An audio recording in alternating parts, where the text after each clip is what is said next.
চাপৰৰ হালখোচাত বনদস্যুৰ সন্ত্ৰাস সৰ্পমাৰী সংৰক্ষিত বনাঞ্চলত বন ধ্বংসযজ্ঞ বনদস্যুৱে কাটি তহিলং কৰিলে মূল্যৱান গছ হালখোচা আঞ্চলিক বন বিভাগৰ সমীপতে চলিছে এই বন ধ্বংস ND24ৰ গ্ৰাউণ্ড জিৰোৰ ৰিপৰ্টত উন্মোচন হৈছে ভয়ংকৰ দৃশ্য বনাঞ্চলত বাতৰি পৰিৱেশনৰ বাবে যোৱা সাংবাদিককো বাধা প্ৰদান কৰা হৈছে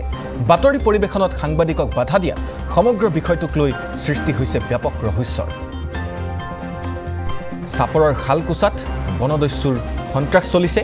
এইদৰে এফালৰ পৰা বহু মূল্যৱান গছ কটাৰ তথ্য উন্মোচন হৈছে আৰু সাংবাদিকে যেতিয়া সেই বাতৰি সংগ্ৰহ কৰিবলৈ অঞ্চলটোত গৈছিল তেতিয়া সাংবাদিককো বাধা প্ৰদান কৰাৰ গুৰুতৰ অভিযোগ উত্থাপন হৈছে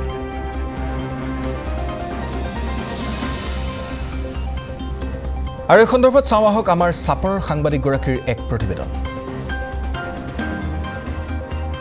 হয় এফালে অমৃত বৃক্ষ আন্দোলন আনফালে বন ধ্বংসযজ্ঞ বৰ্তমান উপস্থিত আছো হালখোচা আঞ্চলিক বন বিভাগৰ অন্তৰ্গত সৰ্পমাৰী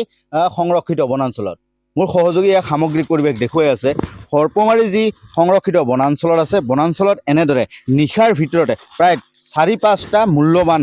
গছ শাল গছ চেগুন গছ কাটি তহিলং কৰা পৰিলক্ষিত হৈছে ইয়াৰ পৰা মাত্ৰ প্ৰায় 1 কিলোমিটাৰ দূৰত নিলগত আছে বিড অফিচ সৰ্পমাৰী বিড অফিচ আৰু বনদস্যুৱে এনেদৰে যি বন ধ্বংসযজ্ঞ আৰম্ভ কৰিছে সেয়া যেন এক নুবুজা সাঁথৰ হৈ পৰিছে কাৰণ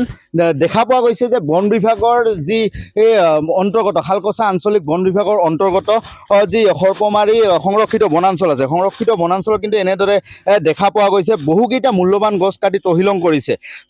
যি সময়ত চৰকাৰে অমৃত বৃক্ষ আন্দোলনৰ যে কাৰ্যসূচী লোৱা দেখিবলৈ পোৱা হৈছে প্ৰায় কোটি কোটি গছ ৰোপণ কৰা পৰিলক্ষিত তেনেস্থলত কিন্তু এনেদৰে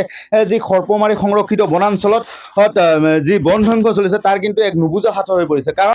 আৰু এটা আশ্চৰ্যকৰ কথা হ'ল যিহেতু আজি আমি বন বিভাগৰ যি হালখোচা আঞ্চলিক বন বিষয়াৰ ওচৰলৈ গৈছিলোঁ ঘটনাৰ সবিশেষ জানিবৰ কাৰণে তেতিয়া কিন্তু বন বিষয়াগৰাকীয়ে এটা আশ্চৰ্যজনক কথা কৈছে যে সাংবাদিকে বনাঞ্চলত সোমাব নোৱাৰিব আচলতে বনাঞ্চলত সোমাব নপৰা নিদিয়াৰ আৰু ৰহস্য কি নে এই যে বন ধ্বংস চলিছে ইয়াৰ লগত বন বিষয়া কিবা জড়িত আছে নেকি সেয়া কিন্তু এতিয়া ৰহস্যৰ আৱৰ্তত হৈ পৰিছে যদি এই বিষয়ত জড়িত নহয় বা এই বন ধ্বংসৰ লগত জড়িত নহয় তেনেহ'লে অতি শীঘ্ৰে যাতে এই বনদস্যুসমূহক কৰায়ত্ব কৰিবলৈ যি স্থানীয় ৰাইজ তথা প্ৰকৃতি প্ৰেমী আছে তেখেতসকলে দাবী জনাইছে আৰু আন এটা বিশেষ ক'ব লাগিব ইয়াৰ পৰা প্ৰায় নিলগতে আছে হালখোচা আঞ্চলিক বন বিষয়াৰ কাৰ্যালয় কিন্তু হালখোচা আঞ্চলিক বন বিষয়াৰ কাৰ্যালয়ৰ নিলগতে থকা বনসমূহ বা গছসমূহ মূল্যৱান গছসমূহ যদি সংৰক্ষিত কৰিব নোৱাৰে তেনেহ'লে এনেধৰণৰ যি ভাৰপ্ৰাপ্ত বিষয়া দিয়াতকৈ নিদিয়াই ভাল গতিকে চৰকাৰে স্থানীয় ৰাইজ তথা প্ৰকৃতি প্ৰেমী অনুৰোধ জনাইছে যাতে এই বিষয়ৰ উচিত এটা তদন্ত হ'ব লাগে কাৰণ আমি আজি ND24ৰ দৰ্শকক দেখুৱাব লাগিছোঁ সৰ্পমাৰী পাহাৰত আমি ভিজিট কৰাৰ পিছত দেখা পাইছোঁ পুৰণা আৰু বহুত গছ এনেদৰে মূল্যৱান গছ কাটি তহিলং কৰিছে কিন্তু আশ্চৰ্যপূৰ্ণ কথা যে যিসকলে এই বনদস্যুসমূহ যিসকলে এই মূল্যৱান গছসমূহ কাটি তহিলং কৰিছে কিন্তু তাৰ বিৰুদ্ধে বন বিভাগে কিন্তু এতিয়ালৈকে কোনো ধৰণৰ ব্যৱস্থা লোৱা দেখিবলৈ পোৱা হোৱা নাই চৰকাৰে বন বিভাগত যি নিযুক্তি প্ৰদান কৰি আছে বহু সংখ্যক বেটেলিয়ান বহু সংখ্যক বন বিষয়া নিযুক্তি দি আছে তেনে সময়ত কিন্তু এনেদৰে বন ধ্বংস হোৱাত কিন্তু এতিয়া প্ৰকৃতি প্ৰেমীৰ চকু কপালত উঠিছে গতিকে প্ৰকৃতি প্ৰেমী তথা ৰাইজে এটাই দাবী জনাইছে যে এই যি বন ধ্বংস কৰা বনদস্যুসমূহ অতি শীঘ্ৰে কৰায়ত্ব কৰিবলৈ বন বিষয়া তথা যি DFO গৰাকীক অনুৰোধ জনাইছে